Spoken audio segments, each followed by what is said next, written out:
¿Qué tal, amigos? Muy buenos días. Esta mañana, pues, anticipado una cariñosa y fraternal saludo dentro de las festividades de la Semana Santa, y pues cada año, en lo que representa la Pascua, que se coloca sobre la luna llena de cada mes de abril, se realizan estas actividades. Precisamente hemos iniciado con una actividad muy inusual, que es el eclipse total de luna, que tuvo lugar en todo el continente de América el día de lunes para martes, que siempre los eclipses están relacionados con la luna llena, y en particular pues es interesante porque se tiñe de rojo y siempre se agrupan 4 seguidos durante un año.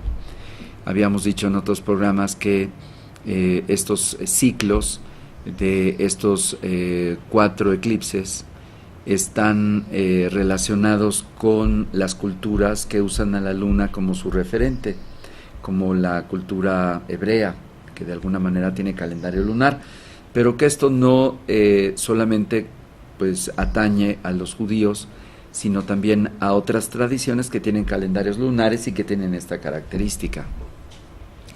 Obviamente que los que más estamos relacionados por la parte cultural pues es a los judíos, porque pues en nuestra cultura es judío-cristianismo. Al final el cristianismo es una extensión universal del judaísmo. Por la pasión y la muerte, la resurrección, es decir, pasión, que es el sacrificio, enseñanza, los evangelios, la Eucaristía, el camino de la palabra de Cristo que está compilado en los evangelios, y luego la muerte, que sería su pasión en el Gólgota, su ofrenda de vida, y luego su resurrección, y después su ascensión. Sí. Sí, todos estos signos que son bien interesantes dentro de la historia sagrada de una tradición tan importante como es el cristianismo.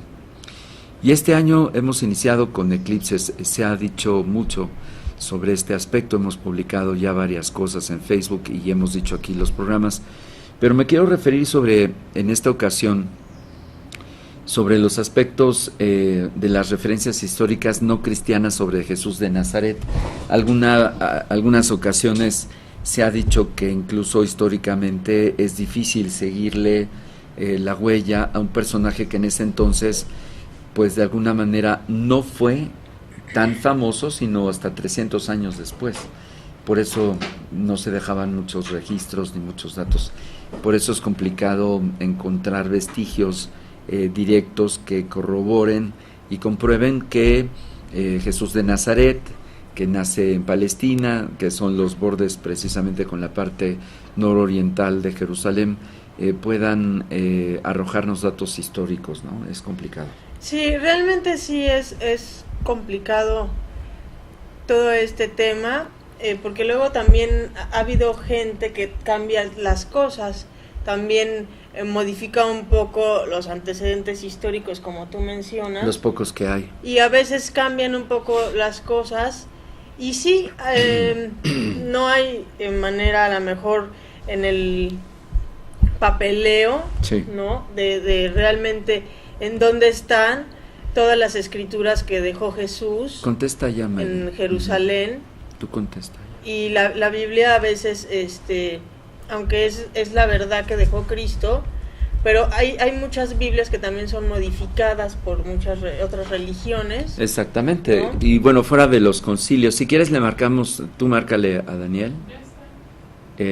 Daniel, ¿me escuchas? Sí, te escucho perfectamente ahora, muy buenos días. ¿Qué tal, Daniel Muñoz? ¿Vas a abrir video o nada más audio?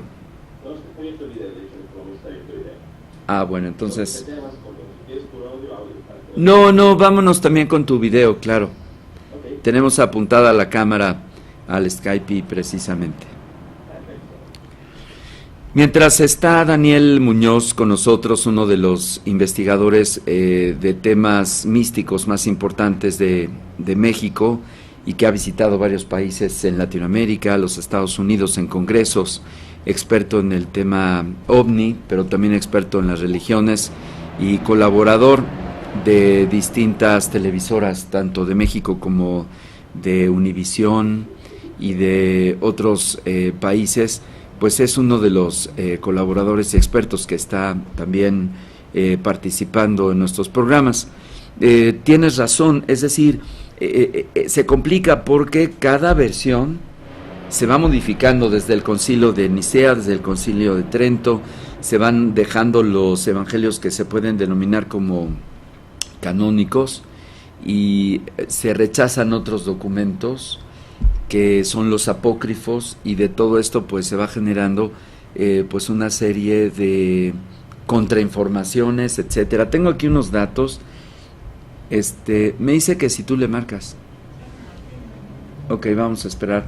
Fíjate, son los textos de la alusión directa más antigua no cristiana a Jesús de Nazaret, y se encuentra en la obra de Flavio Josefo, en un texto que se llama Antigüedades Judías, escrita entre los años 93 y 94, más de medio siglo después de la muerte de Jesús. Y todavía en el siglo II las menciones son pocas. Ninguna de ellas aporta información sustancial para conocer la vida o el mensaje de Jesús de Nazaret, pero que sí sirven en la parte documental sobre su existencia histórica. Jesús aparece también repetidas ocasiones en obras escritas por autores no cristianos, que son romanos, como Tácito, Suetonio, Flavio Josefo y Plinio, y afirma en relatos independientes que demuestran que en la antigüedad ni siquiera los opositores del cristianismo dudaron de la historicidad de Jesús, que comenzó a ponerse en tela de juicio sin base alguna a finales del siglo XVIII, el siglo XIX y a principios del XX, porque de alguna manera pues siempre ha sido como un misterio y de interés a nivel universal, hasta dónde todo lo que se contaba de Jesús, qué tanto es cierto, qué tanto tiene bases o no.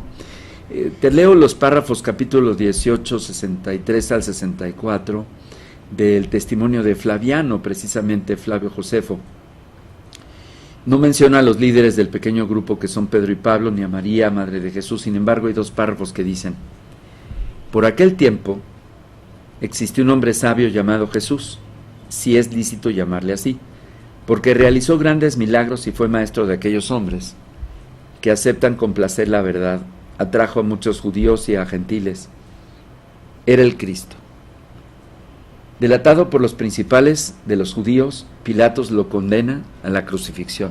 Pilatos es de la parte pues judicial. Aquellos que antes lo habían amado no dejaron de hacerlo, porque se les apareció el tercer día resucitado.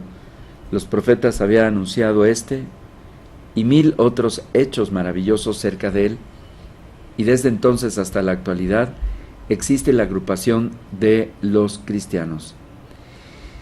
La autenticidad de este fragmento ha sido cuestionada filológicamente e historiográficamente. Ahora resulta que esto que acabo de leer no necesariamente tiene bases, sino pues es un escrito antiguo, aunque no faltan los que lo defienden en su autenticidad. También en este mismo Ananías dice: es un saduceo sin alma, y convocó astutamente al Sanedrín en el momento propicio.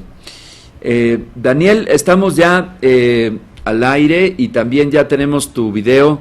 Me da muchísimo gusto en estos días de manera tan especial que participes con nosotros aquí en Conciencia Planetaria. Muy buenos días.